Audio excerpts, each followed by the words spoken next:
તમે સદગુરુનો લેજો સંગાત, એકાંતમાં બિરાજો ને. તમે સદગુરુનો લેજો સંગાત, એકાંતમાં બિરાજો ને. એ થશે આત્માનું તો જ કલ્યાણ, કે સાથમાં બિરાજો ને. થશે આત્માનું તો જ કલ્યાણ, કે સાથમાં બિરાજો ને. લેજો જન્મ મરણની જુગતી જાણી, લેજો જન્મ મરણની જુગતી જાણી. લેશો જીવતા જીવની મુક્તિ માણી, લેશો જીવતા જીવની મુક્તિ માણી. ક્યાં સુધી તમે કરશો વિચાર, એકાંતમાં બિરાજો ને. ત્યાં સુધી તમે કરશો વિચાર, એકાંતમાં બિરાજો ને. એ તમે સદગુરુનો લેજો સંગાત, એકાંતમાં બિરાજો ને. તમે સદગુરુનો લેજો સંગાત, એકાંતમાં બિરાજો ને. જેમ વાડ વિના વેલો ચડે નહીં, જેમ વાડ વિના વેલો ચડે નહીં, તેમ ગુરુ વિના શિષ્ય ફળે નહીં. તેમ ગુરુ વિના શિષ્ય ફળે નહીં. લેજો જીવન લીલાનું એ જ્ઞાન, એકાંતમાં બિરાજો ને.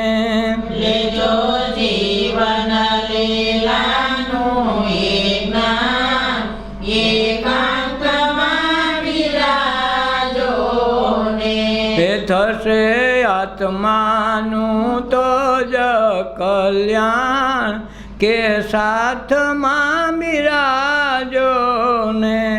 થશે આત્માનું તો જ કલ્યાણ, કે સાથમાં બિરાજો ને. એ જીવન ભાવ ભક્તિનો મેળો બને, જીવન ભાવ ભક્તિનો મેળો બને.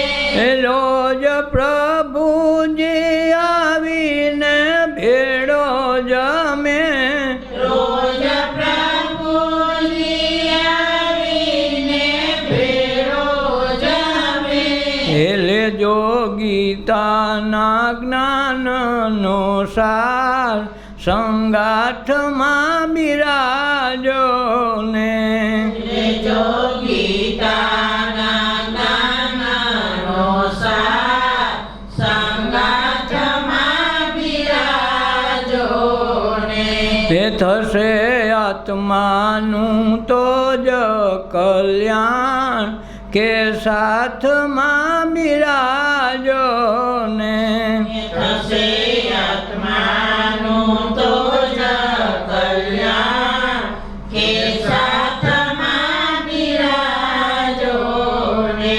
એ જન્મ મરણમાં કોઈ સંગાથે નથી, જન્મ મરણમાં કોઈ સંગાથે નથી. એ કર્મ ધર્મના કોઈ સંગાથી નથી, કર્મ ધર્મના કોઈ સંગાથે નથી. શું ખોટો ઉપાડો છો ભાર એકાંતમાં બિરાજો ને ખોટો ઉપાડો શોભા એકાંતમાં બિરાજો ને હે તમે સદગુરુનો લેજો સંગાત કંગાથમાં બિરાજો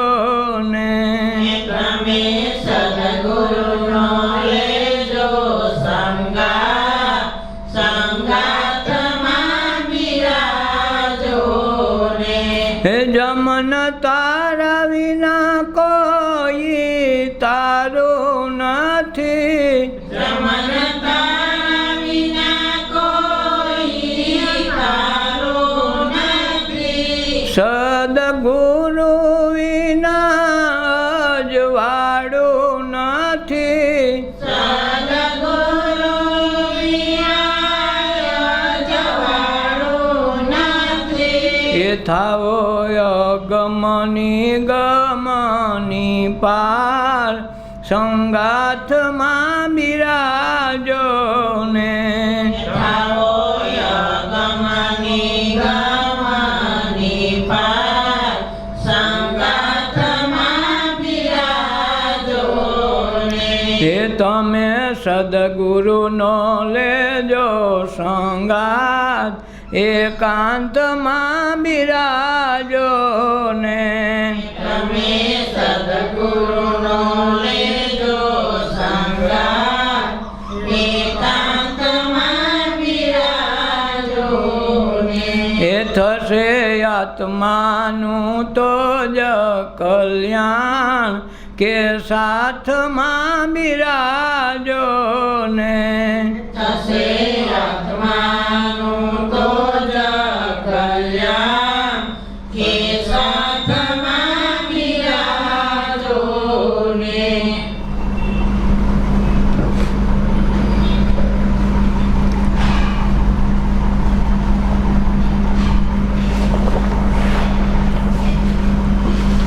પોતાના કલ્યાણ માટે દુનિયામાં કોઈ પ્રયાસ કામ નહીં આપે, પોતાએ જ પોતાનો પુરુષાર્થ કરવો પડે. જીવનમાં મોટામાં મોટું જો રહસ્ય હોય તો બધામાં સાથ કામ આપે, પણ એક એવી વસ્તુ છે કે જીવનમાં કોઈ કર્મ ધર્મમાં કોઈ સાથ આપી શકતું નથી. દેહના જે ધર્મ છે તો દેહ બજાવવાના જ છે. આપણા એકબીજાના ઋણ છે ત્યાં સુધી એકબીજાના ઋણ ચૂકવવા માટે ભેગું રહેવાનું છે, પણ એનું ઋણ ચૂકતે થઈ ગયા પછી એકબીજાને અલવિદા કહેતા પણ શીખવું પડે છે. સાથે સાથે પોતે એકાંતનો મહિમા સમજીને એ પ્રમાણે જીવનને અનુસરવા માંડે તો ઈશ્વર સાથેનો સાથ એને મળવા લાગે તો આ જીવન અવસર બની જાય અને જન્મ મરણનું જે કારણ છે, જે બીજ છે, જેના દ્વારા વારંવાર જન્મવું પડે, વારંવાર મરવું પડે, વારંવાર સુખમાં દુઃખમાં વારંવાર મહાસાગરમાં ભેળે રાખવું પડે, એમાંથી બહાર નીકળવાની બારી એટલે સત્સંગ છે. સત્સંગની વ્યવસ્થામાં પોતે એક ભાગરૂપ બની જાય અને સત્યને સમજવા માટેનો સાર તત્વને જાણવા માટે જીવનભર એને શ્વાસ ઉશ્વાસ જેટલું મહત્ત્વ આપીને રોજ એનું રટણ કરે તો એકને એક દિવસ એમાં ઉગાવો નીકળે અને સત્ય વસ્તુ સમજાઈ જાય તો જન્મ મરણ દેનારું જે કારણ બીજ છે એ બળી જાય તો એકાંતની ખબર પડે કે સદગુરુ સાથે એકાંતનો અર્થ શું છે. જ્યાં ડર લાગે મૃત્યુનો એ જ એકાંતની વાત છે. છેલ્લે મરવા ટાણે જન્મવા ટાણે, જન્મવા ટાણે બેહોશ સ્થિતિ હોય છે, મરવા ટાણે થોડીક યાદ સ્થિતિ હોય છે. ત્યારે કોઈને ખ્યાલ ન હોય એમ એને એકાંત મળતું હોય ત્યારે એને ચિંતા થાય કે હવે મારું શું થાય. ઘરના સભ્યો હામાં બેઠા છે છતાંય કામ આપતા નથી, એક શ્વાસ લેવાની મૂંઝવણ આવી છતાં એક શ્વાસનો એક ચિનગાર પણ આપી શકતા નથી. દિલમાં અને અંતર મનમાં સધિયારો જોઈએ છે, પણ સધિયારો ત્યાં સુધી પહોંચી શકતો નથી. એ અવસ્થા છે જીવનની છેલ્લી. તો એ અવસ્થામાંથી બધાને પસાર થવાનું હોય છે. તો એ અવસ્થા આવે એ પહેલાં મહાપુરુષો પાસે સત્સંગ દ્વારા, ધ્યાન દ્વારા આ વસ્તુ જાણી લે, એનો અનુભવ કરી લે, તો પછી એ સમયની ચિંતા આજથી દૂર થઈ જાય. તો જન્મ મરણ દેનારું જે બીજ છે એ તત્વ જ બળી જાય, તો ફરીથી જન્મનું વારંવાર મળવું નહીં. મહાપુરુષો એને રોગ કીધો કે વારંવાર જન્મનું વારંવાર મળવું એ મહારોગ છે. બીજા ગમે એ રોગ હશે એ જતા રહે, પણ આ એક રોગ જાતો નથી. તો આ રોગ જે જાનારું કોઈ તત્વ આપે, કોઈ મહાપુરુષનું મળવું થઈ જાય અને આ જીવન એને સોંપી દે તન મન ધનથી, તારે જે કરવું એ કરી. મને હવે તો કેટલાય દેહ અમે પાડ્યા, કેટલાય દેહ અમે આ અનુભવ કરીને નીકળ્યા. દુઃખમાં ગયા, સુખમાં ગયા. કોઈ દિવસ રાજા થયા, કોઈ દિવસ ભિખારી થયા, કોઈ દિવસ બંગલામાં હુતા, કોઈ વનમાં રીખડા. કેટલાય જન્મો અમે આમાંથી કાઢી નાખ્યા, પણ આમાં એનો કોઈ સાર તત્વ મળ્યો નથી. હવે તારે જે કરવું હોય આ દેહનું કરી નાખ, પણ અમારા દેહ દ્વારા જે મન છે, અમારું ચિત્ત છે, કૃષ્ણએ ચોરી લીધું એમ ગુરુપણાનું જ્યારે ચિત્ત ચોરી લે ત્યારે એમાંથી જે સાર તત્વ નીકળે એને સત્સંગ કીધો. એટલે મીરાબાઈ કે ચિતડું ચોરાણું રાણા હું શું રે કરું, મારું મનડું રે ચોરાણું હું શું કરું. ઉદ્ધવને કીધું કે ભાઈ, ઉદ્ધવે કીધું કે તમે કૃષ્ણ હાટું ગોપીઓ રડો છો એ ખોટી વાત છે. કૃષ્ણ ક્યાંય ગયો નથી, જતો નથી, આવતો નથી. તત્વ એવું છે ને જાણી લો ને, તમે હું લેવા રોવો છો, ખોટી ચિંતા કરીને તમે રહ્યો છો. એનો અર્થ એવો છે કે તમે કાંઈ સમજ્યું નથી, તમે તત્વને સાર સમજ્યું નથી. નકર રોવું થોડું પડે, તમે એની ઉપાધિ શું કામ કરો છો. ત્યારે ગોપીઓએ કીધું કે ભાઈ તમને ન ખબર પડે, અમારી પાસે એક એક અમે આ ચિત્ત રાખ્યું હતું, કુદરતે અમને અર્પણ કર્યું હતું, અમે એને સોંપી દીધું. એટલે એ જે કાંઈ કરે એ સુખ કે દુઃખ એ બધું અમે કાંઈ ગણતા નથી, બધું એનું છે, અમારું કાંઈ છે નહીં. આ તો તમને એમ લાગે છે કે અમે એની પાછળ રોઈ છીએ અને અમે એના વિરહમાં જોડી છીએ. વિરહ અમારે છે જ નહીં. આ ગો ગયો હોય એનો વિરહ હોય, અમારા ભેગો ને ભેગો છે, કોઈ દિવસ બહાર ગયો નથી. આ તો ઉદ્ધવજી તમને લાગે કે હું મથુરામાં મૂકીને આવ્યો, આ તો અમારા ભેગો 24 કલાક રખડે. અમે ચિત્ત હોપી દીધું પછી એ અમારા સાથે હોય. એટલે અમારે એકાંતનું ફળ જે મળે ને એ આત્મદર્શન છે. એટલે તો અમે જન્મ સુધી ઉદ્ધવ અમે આ કૃષ્ણને ચિત્ત હોપ્યા પછી અમારું જન્મ અબજો વર્ષોના પાપ તો તૂટી ગયા, પણ યુગો સુધી અમને બધા યાદ પણ કરશે. આ અમારી ભક્તિ, આ અમારા ગુરુ તરીકે મેં કૃષ્ણને સ્થાપ્યા, અંતર મનમાં અમે એક જ ભગવાનને રાખ્યા. એના થકી અમે આ બધું જાણ્યું, અનુભવ્યું છે. એટલે અમને દુઃખે નથી ને સુખે નથી. આંસુ સારી તો અમે એની યાદમાં, જે બાળપણમાં અમે સાથે રહીમાં છે એની યાદ સતાવે, તો અમે એનામાં તત્વ જે દેખ્યું એ તત્વને લીધે અમને આનંદ આવે છે. આનંદના આંસુ આવે ત્યારે અમને વિયોગ કે એનો ડર કે એની અહંકારની કોઈ વ્યાખ્યામાં આવતા નથી. તો આ તત્વને લઈને અમે જીવનભર તરસી છીએ એની યાદમાં. એટલે અમે એને જાણ્યો છે, માણ્યો છે, એના કરતાં અમે અનુભવ્યો છે. એવું જ આ આપણે અધૂરું મૂકી દીધેલું. આ 3 વ્યાખ્યા થઈ ગઈ. એવો સ્વયંવર સદગુરુજીના દેશમાં રે. આપણે અધૂરું રહી ગયું છે 3 વખત. એવા નિમકની પૂતળી રે નીર મારે, નીર ભેડી નીર થઈ જાય, મૂળ રે વતનમાં જે પડી ગયા રે. એ તો પોતે પોતામાં સમાય, સ્વયંવર સદગુરુજીના દેશમાં રે. કે આ સ્વયંવર સદગુરુજીના દેશમાં કે નિમકની પૂતળી છે એને નીરમાં વહેતી કરી અને એ ઊંડાઈ માપવા ગઈ તેની ગઈ, હજી આવી નથી. એટલે જે એ તત્વને જે જાણવાની વાત છે કે નિમકની પૂતળી ગઈ નીરમાં, એ નીર ભેગી થઈ ગઈ, એનું મૂળ વતન એણે ગોતી લીધું, પછી એને આવવા જવા પણ રહ્યું નહીં. એમ આપણને ઈશ્વરના અંશ તરીકે આપણને આ જગતમાં મોકલ્યા છે વિહાર કરવા, પણ આપણે મૂળ રૂપ ભૂલી ગયા. એટલા અંશ છે એટલે અંશના અંશ રહેવા માગીએ છીએ, પણ હકીકત તો એ તત્વ જ છીએ આપણે. જેમ વાયુનો દીકરો વાયુ, ઝાડનો દીકરો ઝાડ થાય, કૂતરાનું બચ્ચું કૂતરું થાય, એવી જ રીતે ઈશ્વરનો અંશ હોય, ઈશ્વરનું જ સંતાન ઈશ્વર જ હોય, પણ આપણે એ મહામૂલી વસ્તુને ભૂલી ગયા છીએ. એટલે આજ આપણે આવી ભ્રમણામાં જન્મો જન્મ ભટકતા રહીએ છીએ.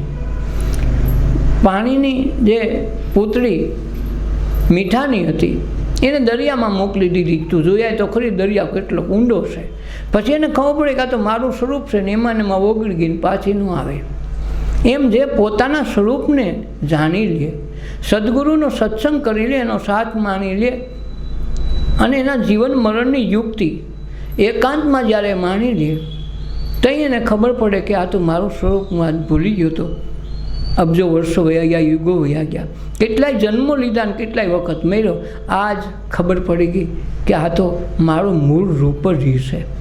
એટલે એમાં જ્યારે એને ચિત્ત હોપી દે ત્યારે ચિત્તમાંથી જે રમમાણ કરતી વૃત્તિઓ છે, જે જન્મ મરણ વારંવાર દેવડાવે, સુખ દુઃખના સહેલવાસ વારંવાર કરાવે, વિટમણાઓમાં નાખે, ભ્રમણાઓમાં નાખે, ડરમાં નાખે, એવી કેટલી યાતનાઓમાં નાખે, એ ચિત્તની વૃત્તિ છે એ શાંત કરીને સદગુરુને શરણે હોપી દીધું અને પછી એને જે કરવાનું હતું એ કરી લે. એટલે એ મૂળ તત્વ આપણને સમજાઈ જાય કે હું આ જીવ નથી, હું તો શિવ પોતે છું. તો આ તત્વને જાણવાનું નામ સત્સંગ છે. એટલે એ નીણ ભેગી ગઈ તેદુની ગઈ, પાછી આવી નહીં. એમ આપણો અંશ આપણે જે જાણવા માગીએ છીએ એ તત્વ જણાઈ ગયા પછી આપણને સ્વરૂપની ખ્યાલ આવી જાય, અને ખ્યાલ આવી ગયા પછી આપણે આપણામાં ભળી જતા હોઈએ છીએ. એટલે આપણું સ્વરૂપનું દર્શન થઈ જાય, આપણા સ્વરૂપનું જ્ઞાન થઈ જાય, પછી ક્યાંય જવા આવવા પણ રહેતું નથી. એટલે આ સ્વયંવર છે સદગુરુના દેશનો. એમાં કોક શબ્દને પરણે સુરતાનાર, સુરતાને શબ્દ સાથે જોડીને એના વિવાહ કરવાના છે.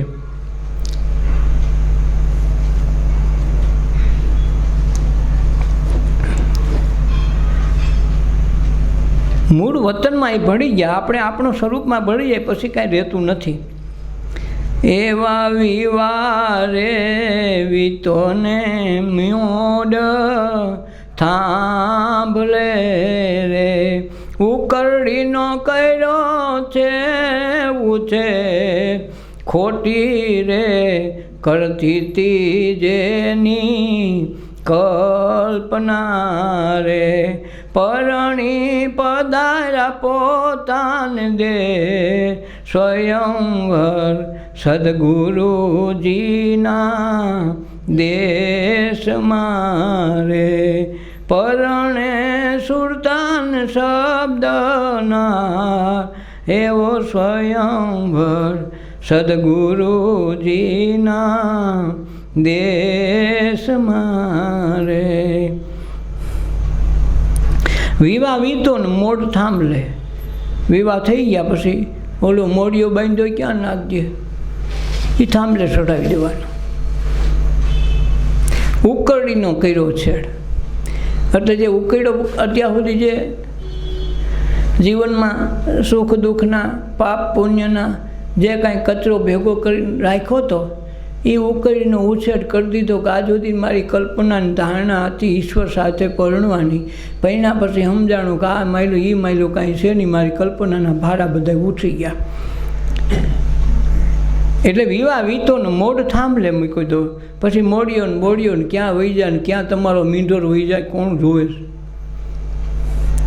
અને ઉકેડી થાંભલે ઓલી રાખી હોય, દાટી હોય, પાછી હરખી કરી આવે ને ખોટી હતી તે કલ્પના એ ખબર પડી ગઈ કે જેને પૈણવાનું હતી પૈણીને વહી આવ્યા, જેને જોતું હતું વહીને આવ્યું. હવે એ કાંઈ કરવા પણ રહ્યું નહીં. જેમ જાનમાં જાય તો જાનિયાને જલ્દી ઉપાધિ હોય, જલ્દી ખાઈને ભાગવાની તૈયારી કરી હોય. માંડવિયાની હોય જલ્દી જાન જાય તો આપણે હકેલવાની તૈયારી કરી. ગોરબા પણ એમ જલ્દી દક્ષિણા દઈએ તો આપણી હાકડ ઓછી થાય. હવ ને હવ હોય ને ઓલા જાનિયાને એમ હોય ને માંડવિયાને એમ હોય અને વરાદાને એમ હોય કન્યા ભેગો થાવ ભાગવું ઉપડું એટલે પૂરું થાય. બસ આ હવની હવના પડોજનમાં પડવું. એમાં કોઈને લગ્નનું કાંઈ ઉત્સાહ વ્યવહાર વાત હોતી નથી. એમાં જગતમાં આવ્યા પછી પછી આ માંડવાના ધખારાના આ બધું વયું જાય. જેમ પશુ પક્ષી પ્રાણીઓમાં એને બચ્ચા પેદા થાય, એને બાળકો જન્મે એના, તો એના કોઈ લગ્ન બગનના ડીંડવાના કોઈ ડીજે વગાડતું નથી માણસ સિવાય. એના ક્યાંય માંડવાય નાખ્યા આપણે જોયું નથી કોઈ ગીત ગાવા આવ્યું હોય. અને એમ મર્યા હોય તેથી કોઈના ખરખરે આવતા આપણે ક્યાંય જોયું નથી કે હવે આ ખરખરે આવ્યા. એ એક માણસમાં જ બધું આવે છે, એનામાં કંઈ આવતું નથી. આ બધું ઉચેત પાટ માણામાં છે, બીજે ક્યાંય હોતો નથી. આપણને આપણા મોતની ખબર નથી હોતી.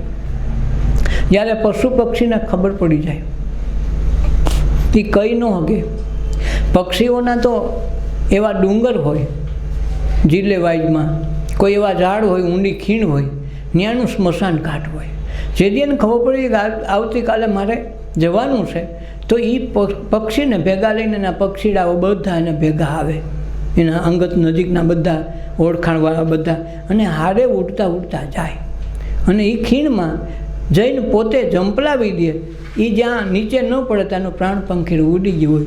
કોઈ પણ પક્ષીને તમે કુદરતી મળતા ક્યારેય નહીં જુઓ.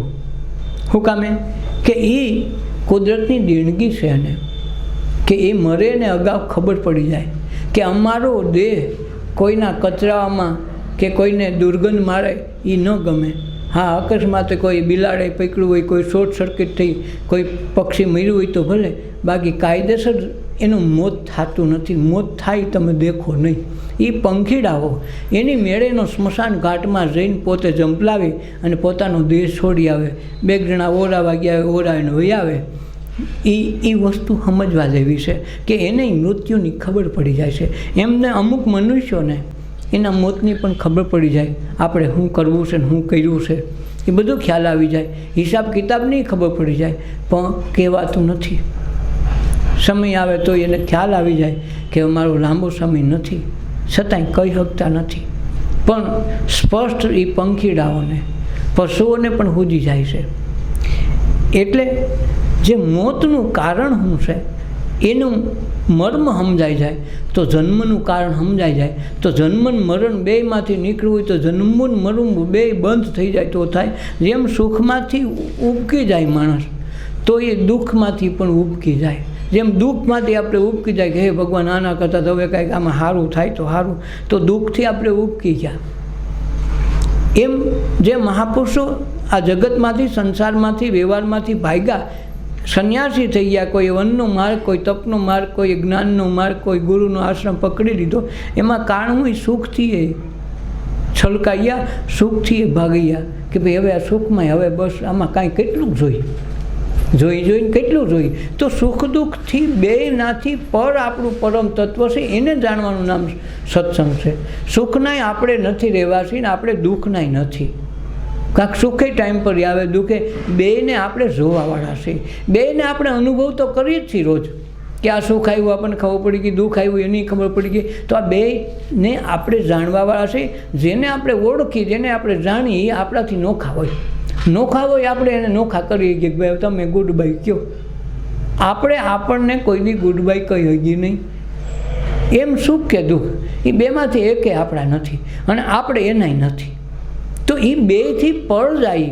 જો સુખ ભેગા સલકાવા માંડી, સુખ ભેગા રહેવા માંડી તો ડખો શું થાય છે? તો આપણે સુખને પકડવાની કોશિશ કરશું તો સુખ છેલ્લે દુઃખમાં પરિણમે. જ્યારે દુઃખમાં રોદણા રોઈએ, દુઃખના સમદર આપણને જાણે એમ લાગે કે આપણી પાસે પહાડ તૂટી પડ્યા એટલો આપણને અફસોસ થતો હોય દુઃખ આવે ત્યારે. તો એ દુઃખે લાંબો સમય હોતો નથી. એ એક દિવસ એનો સરવાળો છેલ્લે પૂછડું પકડો ને તો સુખનું આવી ગયું હોય. તો પણ આ સુખ કે દુઃખ કાયમી રહેતા નથી. એ બેમાંથી એકે આપણા નથી. તો એનાથી પરની અવસ્થામાં જ્યારે આવીએ ત્યારે સમજાય કે પર શું છે, સુખ કે દુઃખથી પર જવાનું સાધન સત્સંગ છે, અને સત્સંગનું ફળ છે આનંદ.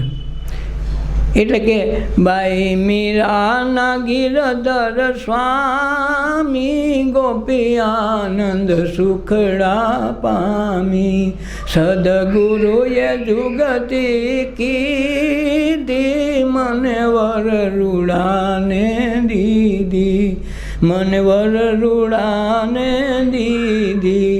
એટલે મીરાબાઈ કહે છે કે ભાઈ મીરાના ગિરધર સ્વામી, અમારો સ્વામી, અમારો પ્રભુ, અમારો ગિરધર, અમારો ગુરુ છે. અને ગોપી આનંદ સુખ પામી. જો સુખ કયું? આનંદનું, કોઈ સાધનનું નહીં. તો અમારે હવે ફોર વ્હીલ આવી ગયો અમારે, તો એ સાધન થયું. અમારે મકાન નહોતા થઈ ગયા તો એ સાધન થયું. જે કાંઈ વસ્તુ આપણા દેહને વાપરવા જોઈએ બધા સાધન છે. અને સાધનથી સુખ ક્ષણિક આવે, આનંદ ન આવે. સુખ આવે એ દુઃખે આવે. ગાડી લઈને ગયા હોય ને ક્યાંક ભટકાઈને બેસી ગયા હોય તો દુઃખે આવી ગયું ને. ગાડી તો હતી, સુખ માટે લીધી હતી, ભટકાવી તો શું થયું? તો દુઃખ થયું. એટલે એ સુખ અને દુઃખ સાથે સાથે રહીએ, પણ આપણે બેમાંથી એકેયના નથી, આપણે એનાથી પર થઈ. એટલે મીરાબાઈ સુખી હતા, એટલું બધું હતું, તો સુખથી ઉબકો આવી ગયો. દુઃખથી તો મારા આઠ કંટાળી જાય, પણ સુખથી કંટાળી ગયા. એટલે સુખ છોડીને ભાગ્યા. રાજા ગોપીચંદ બળોતરી આ ભાગ્યાનું કારણ સદગુરુની શોધમાં કે ભાઈ અમે આ બેમાંથી એકેયના નથી તો સહી કે ના. પછી ખબર પડી કે અમે તો આનંદ સ્વરૂપના છે, મૂળ સ્વરૂપ જ અમારું આનંદનું છે. આ તો ખોટા ભટકાળમાં ભટકાઈ ગયા. જાવું તો જુનાગઢ જામનગર રસ્તે ચડી ગયા, બસ વાંધો એટલો. કહેવાય છે એક ગામમાં ત્રિભેટે એક સાંઈ ફકીર રહી. એ સાધુ બહુ સારો આડવિતરો થોડોક, આપણા માટે અવળો લાગે. એનું એક બાજુ ત્યાંથી સ્મશાન ઘાટ તરફ રસ્તો જતો હતો, અને એક બાજુ રસ્તો ગામ બાજુ જતો હતો. એટલે જે કોઈ વ્યક્તિ જાય એટલે એમને એમ થાય કે ભાઈ આપણે એક બાજુ સ્મશાન બાજુ જાય, અજાણી વ્યક્તિ આવે તો ક્યાં જવું નક્કી ન હોય, કે કયો રસ્તો ગામ બાજુ જાય ને કયો રસ્તો સ્મશાન બાજુ જાય. તો બધા એને પૂછતા જાય. તો એક વખત એક સંઘ નીકળ્યો, ઘણા માણસો હતા. એટલે એને પૂછ્યું કે બાપુ અમારે ગામમાં જવું હોય તો ક્યાં જવું પડે? તો કે તમે ખરેખર ગામમાં જવા માગો છો ને, જ્યાં વસ્તી હોય ત્યાં? હા. તો કે અમારે ત્યાં જવું. તો તમે ડાબી બાજુ વહી જાઓ, ત્યાં વસ્તી છે. અને જો તમારે સ્મશાન ઘાટમાં જવું હોય તો મને વાંધો નથી, આ બાજુ જાઓ સ્મશાન છે, આ બાજુ વસ્તી છે. એટલે બોલા એને વિશ્વાસ કરીને બેસી ગયા કે સાધુ પુરુષ થોડો ખોટું બોલે તો આપણે ધક્કો નહીં, લાંબુ જવું નહીં. હાલતા હાલતા 3 કિલોમીટર પૂગ્યા ને તો સ્મશાન આવ્યું. કે પણ અરે પણ આ કાંઈ આ બાપુ કાંઈ હારો મને કહેવાય. કીધું એને કે અમારે ભાઈ ગામમાં જવું છે, તેને બદલે આપણને હાવ અહીં ચડાવી મૂક્યા. 3 કિલોમીટરનો ધક્કો ભાઈ ભારે થાય ને, હાલીને જવું. પાછા આવ્યા. બધા ખીજાણા કે તમને શરમ છે? આ લુગડા તમે લજવો, ફકીર સાધુ થઈને બેઠા, અમને ખોટું બોલો. એ ખોટું બોલવાની વાત ક્યાં આવે? તમે કીધું કે મારે વસ્તીમાં જાવ. મેં તમને પહેલાં પૂછ્યું ગામમાં જાવ કે સ્મશાનમાં જાવ? તો કે અમે ગામમાં કીધું. તો મેં ગામમાં જ મોકલા, વસ્તીમાં જ મોકલા. પણ ત્યાં તો શમશાન છે, હું વસ્તીમાં મોકલા. આટલા વર્ષેથી તમને સમજાણું નથી. હું એ જ તમને કહું, તમને એટલા વર્ષે સમજાણું જ નથી સમજાણું. તો કે બાપુ અમને એ કાંઈ ખબર ન પડી. પણ ખબર નથી પડી તો પહેલાં પૂછવું જોઈએ ને. મેં ત્યારે કીધું તમે વસ્તીમાં જાવું કે સ્મશાનમાં જાવું? તો કે ત્યાં તો સ્મશાન આવ્યું, તમે એને વસ્તી કેમ કીધું? એ કે જો અહીંથી છે ને જે માણસો ત્યાં ગયા ને, વસવાટ કરી ગયા, ત્યાંથી કોઈ પાછું હજી આવ્યું નથી. ત્યાં બધા જમા થાય, બધા વસવાટ ત્યાં કરે છે. અને ગામમાં છે ને જન્મી વારા ફરતી મર્યા જ કરે, મર્યા આજ કોઈ મરે, કાલ કોઈ મરે. એ વસ્તી કાયમ ને કાયમ ખાલી થતી જાય. એટલે એ શમશાન ક્યાં ને કહેવાય? જ્યાં મરે ને શમશાન કહેવાય. તો ત્યાં બધા મરે છે, તો મરે એને મશાન કહેવાય. અને અહીં બધા હમાઈ જાય છે, અને અહીં વસ્તી જેટલી થઈ ગઈ છે, ત્યાં કોઈ હજી પાછું આવ્યું નથી. એટલે મારા મનમાં તો આ વસ્તી છે, ઓયલું તો સ્મશાન છે. એટલે હું કહેતો તમારે મસાણા જાઓ કે ગામમાં જાઓ, આમાં તમારી ભૂલ કહેવાય. તો આપણે આ જ વાંધો છે. સ્મશાન ગામના પાદર બાયણે મોકલા, નદી કાંઠે રાખ્યા. શું કામે? બીએ નહીં. ડર ન લાગે? અને આપણે એમાં રમણ કરતા રહીએ અને ભૂલી જાય મોતથી ગમે એટલા બી તો મોત તો ભેગું ને ભેગું આવવાનું છે. આપણે કે આવે તેથી જોયું જાય. તું રોજ મેળસોઈ જોતો રે. એક શ્વાસ આવે ને એ જીવન છે, બહાર નીકળે એટલે મૃત્યુ છે. તો ક્ષણે ક્ષણ જીવીએ છીએ ને ક્ષણે ક્ષણ મરીએ છીએ. આવેલો પાછો ન જાય, તમે શું કરી લ્યો? તરત મૃત્યુ. નીંદર આવી ગઈ તો એ આપણે મૃત્યુમાં જ થઈ. આપણને ક્યાં ખબર જીવીએ છીએ અમે? હા તો સવારે શ્વાસ ઉશ્વાસ હાલે ને જોઈ લઈએ કે હા લગભગ વાંધો નથી, સહી તો ખરા. ત્યાં લગે આપણને ખબર નીંદરમાં આપણે શું હોઈએ? કાંઈ નથી હોતા. સ્ત્રી પુરુષ કે શેનું ભાન જ નથી હોતું. આ તો સવારે જાગી જ ખબર પડે કે નહીં લગભગ વાંધો નથી. તો આ તત્વને જાણી લેવું અને એમાંથી મુક્ત થઈ જવું એનું નામ જીવન છે, એનું નામ સત્સંગ છે, એનું નામ ધ્યાન છે. એટલે ધ્યાનમાં આ વસ્તુ ଯଦି આવી જાય તેથી કાંઈ કરવું ન પડે. એની મેળે બે એટલે તરત લાગી ગયું હોય. પછી જે ક્ષમતાથી બેઠા હોય આખી દુનિયા બાદ થઈ જાય.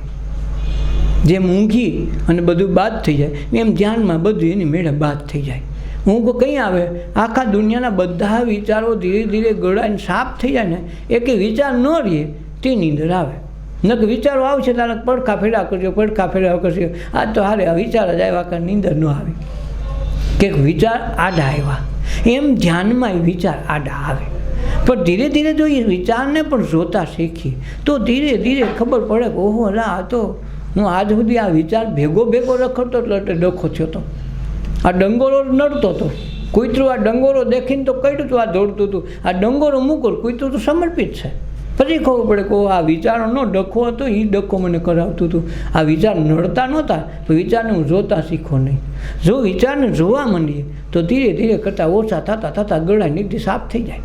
તો એકદી ધ્યાન લાગી જાય. સારું આ તો પહેલાં લાગતું નહોતું ને હવે તો ગદું તરત લાગી જાય, ખબર પડી જાય. રોજનું પછી બંધાણ થઈ જાય. જેમ 1 વાગે જમવા માગે એટલે માગે, એમ પછી 4 વાગે ન ઉઠો તો ઓલું પરાણે ઉઠાડે. ગમે એટલું ખાઈને ઉતા હોય તો 4 વાગે ઉઠાડે જ. એ કે નહીં તારે બેસવાનું જ છે. અને એક વખત એનું જો બંધાણ થઈ ગયું પછી તમે એના વિના રહી ન શકો. જેમ નાહ્યા વિના રહી ન હકી કોઈ નહીં આજ તો નાહ્યો નથી, મજા નથી આવે. ઘણાને બંધાણ એવા હોય નાહવાના, ઘણાને ચાના બંધાણ હોય. બહાર ગયા હોય રસ્તામાં ક્યાં દેવું ભાઈ, ચા નોય થાય તોય ચાનું બંધાણ હોય, ચાવાળાની ઉપાધિ કરે. એમ પછી ધ્યાનનું બંધાણ થઈ જાય અને પછી ધ્યાન એક જીવન થઈ જાય. પછી તો ખાલી કલાક બે હોય નહીં, જીવનમાં જ્યાં જ્યાં રમીએ, જ્યાં જ્યાં કામ કરીએ, જે કાંઈ લઈને બેઠા હોવાથી સાંજ સુધી બધું ધ્યાનમાં જ હાલે. આ મહાપુરુષો ઠાયકાણુંથી ધ્યાનથી એનું કારણ શું છે એને કરવું નથી પડતું, થઈ જાય. જે કામ કરે ધ્યાન હોય એને ધ્યાન માટે પછી એમ કે એક ખૂણામાં બેહીને પલોઠી વાળીને બે તો ધ્યાન થાય એવું નથી હોતું. એ ધ્યાન તો તરત એની મેળે થઈ જાય અને એના વિના હાલે જ નહીં. ખાધા વિના હાલે, નાયા વિના હાલ છે, પણ એને ધ્યાન વિના નહીં હાલે. શું કામે? પલે પલ કરશે.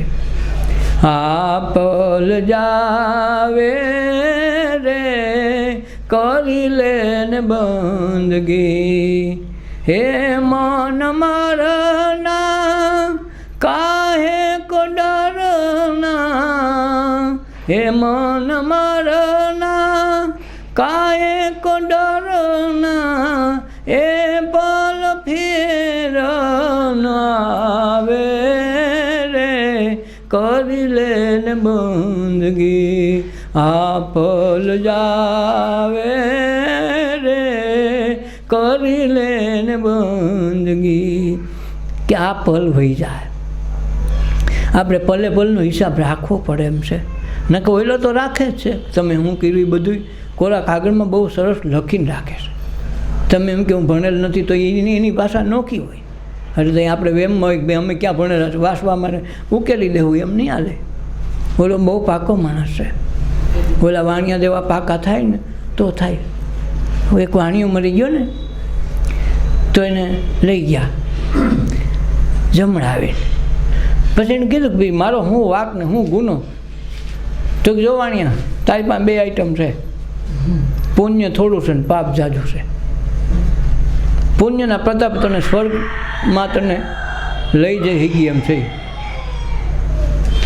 આપણી છોકરીઓ છે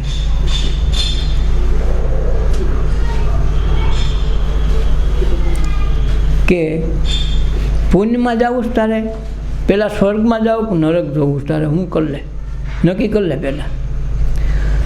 તો કે મારે સ્વર્ગમાં જવાનો વિચાર છે, પણ એના કરતાં એમ કરો નહીં, આ બેની માથાકૂટ કરી 2 વર્ષ દુકાન નાખજો. એટલે મારો વેપાર ચાલુ થઈ જાય ને મારે કાંઈ કરવું નહીં. મારે સ્વર્ગના માણસો આવશે ને એનો સમાચાર દે ને નરકના માણસનો સમાચાર દીધા કરે, મારું કામ કાંઈ હાલ્યા કરે. 2 વર્ષ દુકાન માંડજો. એક વખત એક વાણીઓને એક 2 માણસો ગયા કે સંસારથી કંટાળીને કે ભક્તિ કરી લઈએ, ભગવાનને મેળવી લઈએ. નક્કી કર્યું ભગવાન બચી લઈએ. તો વાણીએ માગી લીધું કે ભાઈ અમને છે ને જન્મ પેઢીએ અમારે ધન વેપાર એવો દોલત પાકે, અમારે કોઈની પાસે હાથ માગવો ન પડે, બધા અમારે લેવા આવે એવું રાખો. એક મારવાડી પણ હતો, એણે કીધું વાણીયાને આપ્યું એના કરતાં અનેક ગણું આપજો, અમને બુદ્ધિ ન હોય તો કાંઈ નહીં, પૈસા તો પહેલાં દઈ જાય. તો એને ઓટલે ચોર બેઠો બેઠો સાંભળતો હતો આ બેનું. તો ભગવાન એમ થયું આ 2ને દીધું ના ચોર બિસાડે એકલો ભલે કાંઈ ભક્તિ નથી કરી, કાંઈ તપ નથી કર્યો, એકલા દેમ પ્રસાદ બધાને બાટી તો એકલા હાટું ક્યાં રાખી દેવો, ભલે હોય તો થોડુંક એને દઈએ ને પ્રસાદમાં થોય ના. ભગવાન કહે તુંય માગી લે. એ કે હું તો ચોર છું ને મારે કાંઈ જોતું નથી, આ 2ના સરનામાં દઈજો ને ક્યાં રહીએ.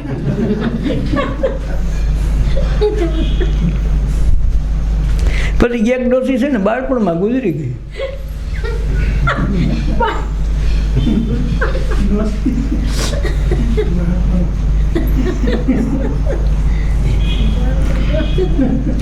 એવા સ્વયંવર સદગુરુજીના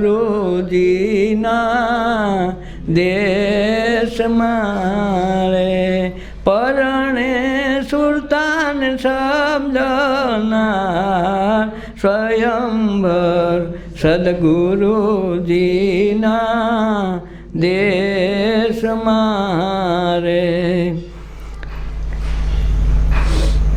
એવું વર્ણન કીધું રે અમે વિવાતણું રે, ગુરુ ગમથી જે કોઈ ગાય, દાસ રે સવો કહે શબ્દ સુરતામાં. એવા સુરતામાં શબ્દ જોને સમાય, સ્વયંવર સદગુરુજીના દેશમાં રે, પરણે શબ્દન સુરતાના મર જીવા હશે તે વિવાનું માણસે રે. જેને લાગી ગુરુ ગમ લગાર, સ્વયંવર સદગુરુજીના દેશમાં રે. શરત કરીને રમે ચુંદરી રે, પાસા પડ્યા છે રે પોબાર, હું રે હારું તો પિયુજીની પાસમાં રે. જીતું તો રાખું બેડા ભર થાર, સ્વયંવર સદગુરુજીના દેશમાં રે. દાસ સવાની રચના છે. પીપળી ગામમાં દાસ સવો થઈ ગયા. બહુ ભક્તિ એણે વસ્તુ રાખી અને એણે જ આ લેરિયું નણદર માગે રેડિયું એ આખી આધ્યાત્મિક વસ્તુથી બતાવી. અને એણે ઉકેડીનો મહિમાય ગાયો છે, મીંડોળનો મહિમાય ગાયો છે. આખું તત્વ જાણી તેણે આધ્યાત્મિક બેન્ચ ઉપર આખા દેહને મનને લઈને આખી ભૂમિકા ગાણી. એમાં આ જગત આરે શબ્દોનો વ્યવહાર આખા જગતની સમજ આ ભજનમાં એણે કરીને વાત કરી. આપણો ત્રીજો લગભગ સત્સંગ છે કે શરત કરીને રમે સુંદરી. આપણે જૈનમાં હોય ને ત્યારે શરત કરીને આવ્યા હોય કે ભગવાનનું જાય ને મને જગતમાં મોકલશો તો હું તમારી ભક્તિ કરે, જગત વ્યવહારના કામ તો હું કરે, નજર તમારે રાખવાની છે. તમે અમારા સરદાર છો ને અમે તમારા ચોકીદાર કહેવાય, પણ નજર તમારી હોવી જોઈએ. તો અમે ભક્તિમાં ક્યાંય પાછા નહીં પડીએ. અને આ મનુષ્ય જન્મ 84 લાખ ફેરામાંથી મુક્ત થવાનો, આનંદ લઈ લેવાનો અને જન્મારો સુધારવાનો, સાધુ સંતોની સેવા કરવાનો એક મોટો અમૂલ્ય અવસર અમને આપો છો. તમે ગમે ને આપશો, મનુષ્ય જન્મ આપો એટલે અમે પૂગી ગયા. ત્યારે આવી કરકસર કરીને અંદરથી દુઃખી થઈને ભગવાનને કહે તું જલ્દી મને આમાંથી છોડાય, હવે મારે આ માયાના બંધનમાં રહેવું નથી. જેવો મારો જન્મ થાય તરત હું ભજી લઈ, આખી જિંદગી ભજી, હું તને એ પ્રમાણે આવે તારે મને હામૈયું કરીને સ્વાગત કરવા તારે સામે આવવું જોઈએ. ભગવાન કહે તો મારે તારા જેવા છોકરાઓની જરૂર છે, એવા સંતાનોને જ હું આ જગતમાં મોકલું છું. હું તને અધિકારી ગણીને તને જન્મ આપ્યો છે મનુષ્ય દેહ લઈને, તું ખરેખર કરજે, દિવ્ય થઈને આવજે, દિવ્યતાના દર્શન જગતને કરાવજે, તું સુખી થાજે, તું લાભ મેળવી લેજે, બધો જ લાભો લઈ લેજે, ઉત્સવ કરી લેજે, બીજાને ઉત્સવનો આનંદ માણવા દેજે, અને ઉત્સવ હું છે સમજાવીને આવજે, જેથી કરીને મારે બહુ જાજી કાશ કરવી ન પડે. તો ભગવાને આ પાસે આપણે કાવા દાવા આવી શરતું કરીને આવ્યા છે. અને પછી આપણે રોજી રોટીની ઉપાધિ હોય તો નસીબ હતા કે અખંડ રોજી હરી તારા હાથમાં, એમાં આપણું કાંઈ છે નહીં, એ બધું એનું જે જ છે. એવી અખંડ રોજી હરિના હાથમાં, વાલો મારો જુએ છે વિચારી, દેવારે વાડો રે નથી, દુબળો રે ભગવાન નથી રે ભિખારી, અને વાલાય અખંડ રોજી હરિના હાથમાં, વાલો મારો જુએ છે વિચારી. એવા નવ મહિનાઓ દર વૈશાખ તે દી માળે જળથી જીવાડા, ઉદર વૈસાને વાલો આપશે રે આપશે, સુતાને જગાડી, એ જીવાલાય અખંડ રોજી હરિના હાથમાં, દેવાલો મારો જુએ છે વિચારી, દેવારે વાડો રે નથી, દુબળો રે ભગવાન નથી રે ભિખારી, એને વાલાય અખંડ રોજી હરિના હાથમાં. ભગવાન કે રોજીની ઉપાધિ નરસિંહ મહેતા કે તમારે કરવાની નથી, રોજીની ઉપાધિ એને કરવી પડે. તમારે તો ખાલી કામ કરીને છૂટી જવાનું છે. મૈયારામાં ગેરું આવે તો માલિકને ઉપાધિ, મૈયારો તેનો અન્ન રહેવાનો છે, એને 80 વર્ષના કરવા તો રોજી રોટી ગમે ત્યાંથી ગોતીને તમને પૂરી પાડવી પડી, જવાબદારી એની છે. પણ આપણે લઈને બેઠા જ નહીં, હું કાંઈ કરું તો જ થાય, નકર થાય નહીં. એટલે ભગવાન કુશે ખૂબ મળવા દે, તકલીફમાં ખૂબ વેઠવા દે, કઈ તમે તારે પડ માનતો નથી. આપણે કહ્યું છોકરા કોક માને નહીં, પછી એને બાકી જા કઈ કરવું હોય, પછી એનું ઠોકરા ખાતા ને ખોટ ખાઈને આવે ને ક્યાંક પછી પકડવા જવો પડે ને પોલીસવાળા પકડીને લઈ જતા હોય ને બધા ડખીથી કે છૂટાડવા પડે, કોણ કરે? બાપ છેલ્લે કરાવે એ.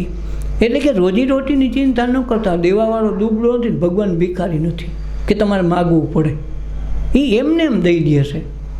એટલે છેલ્લે એણે એમ કીધું કે ભાઈ તો મારે હવે પાછું નથી આવવું, અને હું આ શરત લઈને આવ્યો છું કે મારે હવે જન્મ જન્મનું દુઃખ એક જ ભાવમાં મટાડી દેવું, હવે ફરીથી પાછું ધક્કા નથી ખાવા. તો મારે શું ખરેખર કરવું જોઈએ? તો નરસિંહ મહેતાએ પાછી એની રચનામાં કીધું કે હરિના જન તો મુક્તિ ન માગે, માગે જન્મ જન્મ અવતાર રે, નિત્ય સેવા નિત્ય કીર્તોસ નિરખવાનંદ કુ